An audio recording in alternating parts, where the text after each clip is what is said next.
Hello guys, good morning. Nagluluto kami ng pansit na aming pang-almusal. Tanghali na nga guys At alam nyo ba guys kung sino nagluluto? Ayan, ang aking nanay. 81 years old, mag-82 na siya ngayong July guys.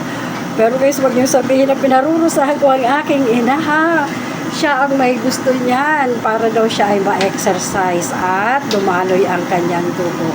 Kaya hinayaan ko siya guys. Ayan, ang sarap ng niluluto niya.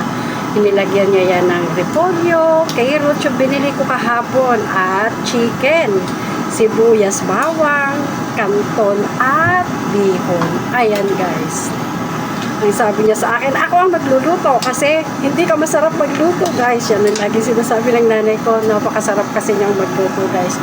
Ayan, napakarami ng gulay niya inilagay niya guys. Ayan. Ayan ang aking ina, busy siya. Oh, siya na daw, wag ko daw pakialaman at siya daw. Ayan. Nakakatuwa guys kasi masigla siya.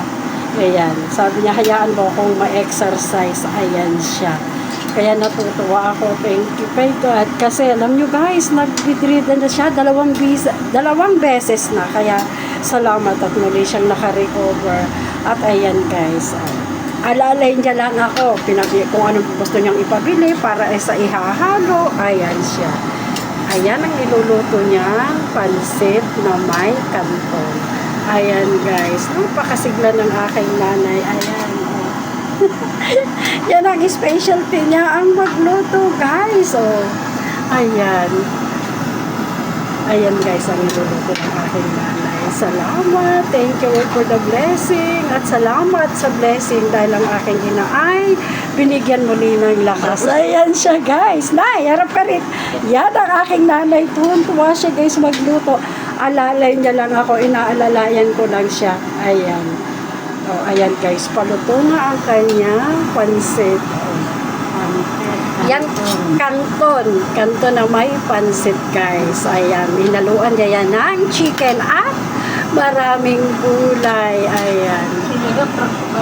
Ayan, sabi niya hinigop na daw ang sabaw ng kanton at ng pansit. Ayan guys, yan ang aking ina na excited lagi pag magluluto. Ayan. Ako lang ang kanyang super alalay at kung ano ang kanyang gustong ipabili sa akin. Ayan, ako ang kanyang running mate. Ayan guys, thank you. Thank you for watching. Sana huwag kayong magsawa sa lahat ng aking mga videos. Thank you Lord. Salamat sa pagbibigay kalakasan palagi sa aking nanay. Bye guys. Salamat. Love you all.